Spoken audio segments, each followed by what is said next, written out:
Ladies and gentlemen, are you happy? I know in the rough and tumble of our lives, crammed with a million commitments both at home and work, we simply don't have time to ask ourselves this one simple question. Are we happy? Now, while you may or may not be happy, India as a country isn't very happy, it seems. The United Nations has just released its list of the happiest and unhappiest nations in the world. Finland, for the 7th time in a row, has ranked as the happiest nation in the planet. War-ravaged Afghanistan is the unhappiest. Coming to India. In the list of 143 countries, India is ranked 126th, which, if you believe the list, makes us a pretty miserable lot. More miserable than even Pakistan, which is ranked at 108. I find that very hard to believe. Before I tell you how the UN came up with the list, there is something interesting in the Indian context. Indians do get slightly happier as they get older. However, according to the UN, there's a gender gap here. Older men are more satisfied with their lives compared to older women. Your education and your caste play a role in your happiness, according to the UN report. Senior citizens are the happiest in Nordic countries. India, as far as senior citizens is concerned, is ranked 121 out of 140, which means as compared to younger people, older people are happier. But here's another interesting fact. Worldwide, women are less happier than men, and that gender gap widens as they age. I found two more very interesting things in the list. The unhappiest countries in this world are ones ravaged by war, like Afghanistan, which is at the bottom, Congo, Sierra Leone, Lebanon as well. But Israel, another country in the middle of war, ranks amongst the happiest. It is in the top 5. Okay, now a quick look at how the UN has decided on its list. It has taken into account 6 variables.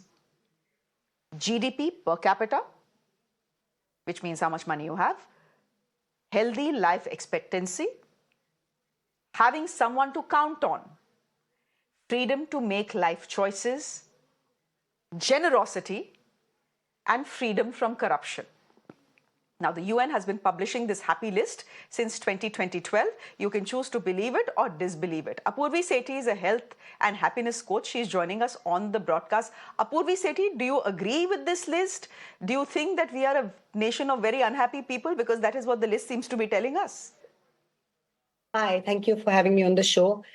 If you go through these 6 factors, somewhere India seems to be a little unhappier than the world around, right? Because we all have traveled the world and we see the difference.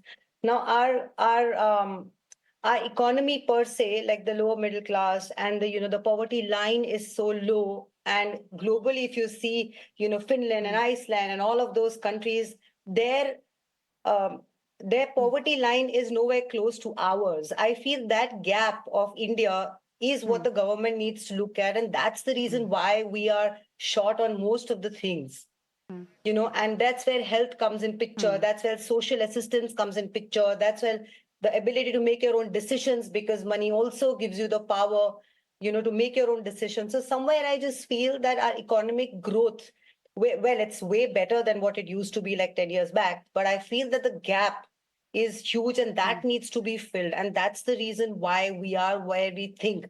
But I have a study that says, Jai Shankar, the Minister of External Affairs, I'll also share this with you, right? They said that she estimates India to be in the 48th place in terms of happiness, and that she rejects India's ranking as 126th. So I don't know now who to believe, whether this report or that report. But of course, I don't think we are at 126. That's not fair.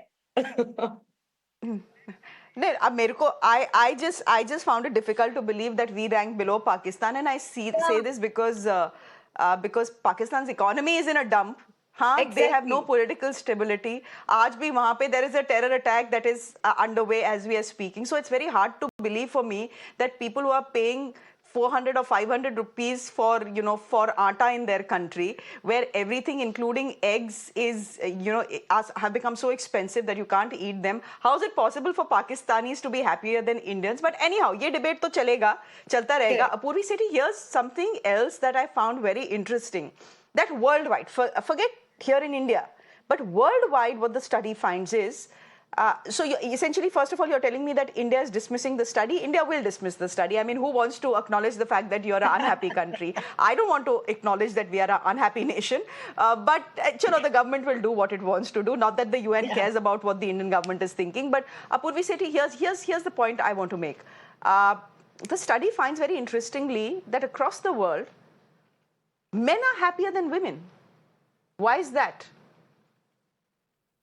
I'll tell you that women worldwide, not only India, worldwide, women go through a lot of changes in their body. Now, this is where the health coach in me comes in picture, right? You go through, your periods every month, you go through babies, you go through menopause, you go through so many emotional uprights. The children get married. I mean, the children first go to study, then they get married, then they have children. So I feel women become extremely, extremely emotional, and their emotion comes out in a different way where men don't even get to realize. They are not as deep as women, is what I feel.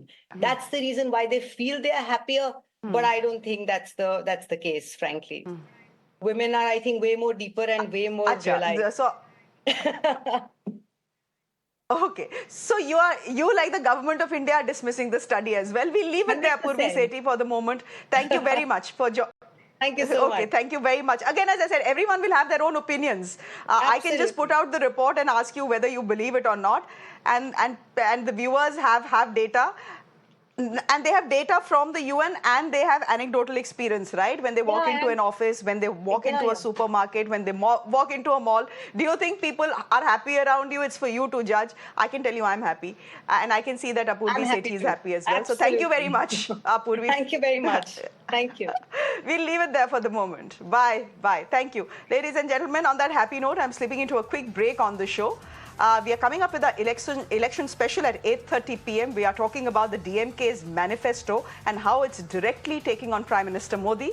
That's coming up next. Do stay with us.